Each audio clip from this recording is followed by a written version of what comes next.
Maya Paaldo, kay kayungan, manalbe kayong bawal ang chismis kay Sonia Soto at ako po is Sonia Soto. Taglos-taglosin pa magbayo ning yatu. Makanyan man, ali dapat manaliwaing kay katamong lugod king kultura antimong kapampangan. At ating miyayaliwang paralan bang apakatini. Kaya bekareti, ing pamanyalita king amanong siswan, ampong pamanigaral, king kay katamong tradisyon. Ban kanita, mi pasaya king tutuking henerasyon. Iti ing gagawan dareng kay katamong guest king episode ay ni, ning bawal ang chismis. Mike Pangilinan, ing program director ning Aguman Sinupan Singsing Incorporated.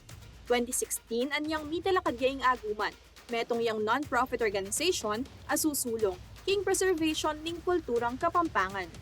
Manimunaya king pamag-organisang programang makaparikil, king pamagmasusi king kulturang kapampangan, antimo ing training and workshops king amanong siswan at pamanyulat kulitan. Migsilbiya mo namang program head ning Kapampangan Language Services Unit ning Angeles City Mayor's Office iba't 2018 hanggang 2020. 2017 naman hanggang 2020, Mego Braya I. Mike, a consultant, curriculum developer and lecturer for Kapampangan Studies ning City College of Angeles. Published writer and researcher yamo naman I. Mike at mig-present yamo naman kareng miyayaliwang international conference. Metong kareng librong sinulat na ang Introduction to Kulitan, The Indigenous Kapampangan Script. Kayang dedikasyon king kay katamong kultura, tinanggap ng miyayaliwang galal i Mike kalupa ning Most Outstanding Kapampangan Awardee for Culture inyang 2010.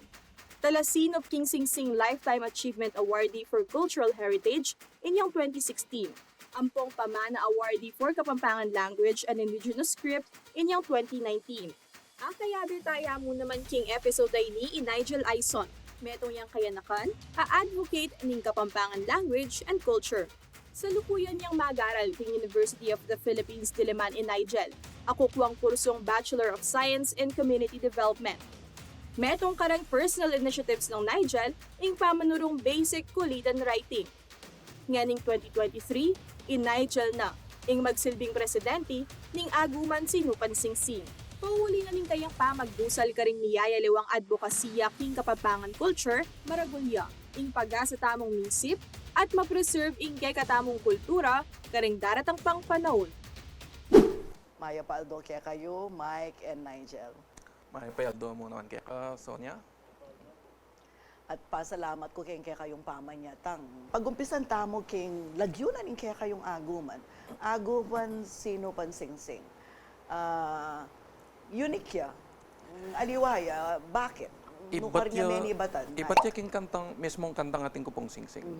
At iyo ka rin tang sangkat kayong sinino pa na king metong akaban. Kay bat, agpang ka rin bibiya kong lecture, daragi akong lecture, ing singsing ya pining kaladwang kapampangan, ang kulturang kapampangan mo naman. Ing bagay magpakimot king kapampangan. So, kami bilang advocates, bilang gugusal para kingama ng kabias ng Kapampangan, anti kaya mong sisinop, kaya tang singsing na ning Kapampangan, yan pinitang kultura tamo. Ako man iba't king malati ko, yang balo kung tuturod ang kanta kaya kami ng ating kupon singsing. Mas kinuka rin kumunta. Akagisnan me, kaya edad mong 23, anyang malati ka, ing ating kupon singsing? Opo, ever since karing from kindergarten growing up to elementary, at iya pa rin yung ati ko pong singsing, thankfully. Pero ito, although yung meaning na medyo may naliwanan. But were you told then in school, nung nanay mo rin na sabihan o significance ng itang kanta? Kasi bala mo akagisnan tayo, kay ba't yung ikami, bala mo, we were singing it mechanically, but we didn't really realize what it meant until ulit-ulitan na sasabihan na yung singsing yan, sisimbolo king kalatuan ng Kapampangan. Why do you say that? Where did you get it from? Yako naman kasi swerte ko, may ragol ko king magalang. Yung panahon na lapang kuryente, yung 1970s, that was more than 40 years ago. At iingkong ko, kanita, laki ang TV, laki ang form of entertainment. So, pera ka rin istorya darin kung kumpuya po ko. Ngayon kay, bala mo matwa kami pagkisabihan tungkol king ating kupong singsing, tungkol king damla. May aliwang lesson king Kapampangan. Na mo pa intindihan yung anak ko. Uling yung meto anak ko, balikan mo reto, uling mikot-kot no kaya ko. Aga na ka mo, makanta natin pala. Yapin, ito, king magalang at ikeng kasebyan, no yung pandugang ng parugang, no yung alaya, itang empty space king libutan. No yung pangatasan ng tasa, no yung alaya. So, itang uling ketang alaya, ating kangalulan kape. Makanya, yan kutang da kaya kami rin tao magalang, lalo na rin kung po, palyarimendak pa ning alaan. Palagay mo, malyarimendak pa ning alaan. So, karela wo, king kapamila tana ka ning sing-sing. So, nung ing alaya, yapining magpakimot king kapangpangan, yapining kaladwang kapangpangan, marakapyay ta king sing-sing. King sing-sing may muakit ing alaan. So, makanyan din tiro kaya ka. O makatayo, malalam niya talaga yung ating kupong sing-sing.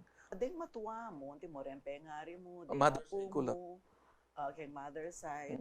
Poeta lang, Iingkong masusulat lang. ko dati yung sarsuelista, artistaya king sarsuela. Kay ba't itang kapatad na apong papad na susulat lang ano. Pero wala na akong nabasa ka rin sulat ko. Yapo ko namang Crisot, Wow. susulat yung sarsuela. Ako naman, balo ko ito, pablasang anyang malati kami. Istoryada kaya kami, at saka pa niya kaming mumunta kaya tang monumento ng Crisot king Palengke Bacolor.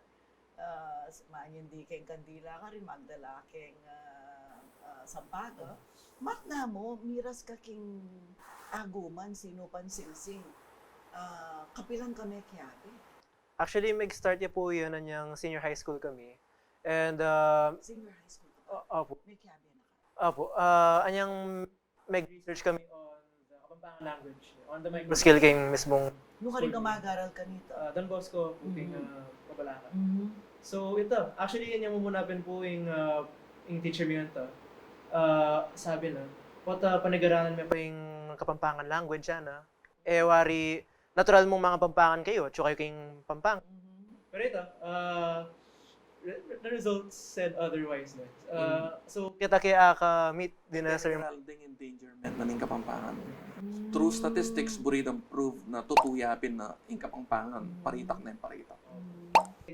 Kita na dinugang yung yung yako bilang advocate ng Kapampangan language and culture. Ito. Gisan may magsalita Kapampangan kayong kilubdanin kaya kayong pibale-bale. Opo. Thankfully po, ito po yung pekamungunang ama nung kay akapanigaralan. Hindi, may ningat kaya ka, timorin. Then kaya bayo bale, makanyan. I suppose, yung pengari mo, pareho lang mago, bro. Opo. Then may ningat kaya kayo naman Tagalog, kaya naman Bisaya, Ilocano, makanyan. Di naman po. Uling, Kapampangan. opo, wala na, liwas-liwas na rin dara ko, bapa ko maningat ka na ako kanita. So, ito Kapampangan na rin po. Dapat, kaya naklan, anti mo, ikit may itang nag-viral na itang kang Andy Alvis. Wari pinos na yung Andy na itang crew na ning meto nga fast food store, ang mga Pampangan na crew. Baka niyan. Ingmo muna akong reaction, kalupa na nitang, kasi interview kay JC Gayard Kenny, minsan, sabi na, nano nga kapag mulala nung mga Pampangan ko, keti Pampanga. Dapat, mature yan, nung atyo ka Kapampangan ka, pero, mga Pampangan na. So, burita kang kut nangan, Mike, I saw that you made a positive... Kasi, ing makalungkot ngayon ay na, aminan ko ma'am, ko dyan na, sakit na rin Kapampangan. Para-pareho lang Kapampangan, at ilok yung lugar tamo, may panagalog lang. Ba't napansin na nitang kalaguran kong linguist, iba't Switzerland, kinok nang Angeles. Yung frustration, no? Iniagamit yung Kapampangan ka rin kipangan ng kiyati. So, I think yung frustration na rin yung Kapampangan. Di agamit yung sarili ng amano, yung sarili ng lugar. Kapampangan ka, pero nakasuyuan yung sarili mong lugar. Nung mga Pampangan ka, makalungkot ita. Yapin, ikit kitang post ng Andy Alvis. Tang rengalawang region, pagtakan data na anita. Pero kaya hindi makatula, makapagmula na ito. Itang makapagtaka, o putang at yung Visayas. Talagang burida, itang local language, insist na. Wow. Pero para sa Kapampangan, mababalalaw eh. Marunong na mag-Tagalog yan. So, Pikabaluano man talaga rin Kapampangan na biyasa lang Itapin Tagalog eh. at biyasa lang Ingles. itapin eh. Uli na ning kayabangan tamong Kapampangan, ning kayang makamatege katamo ita. Netang potang tindayo, tambing may pagsabihan king amano na. Ning, dakal ka rin kilala kong taga Cebu, potang mong tala Pampanga. Balado, ene magigsisig Kapampangan. Kasi ede pabitas ang dindong. Uling Tagalog yung daramdaman. Mumuna ning nanamnaman king kay butura na ning at the core ing kaya Kapampangan.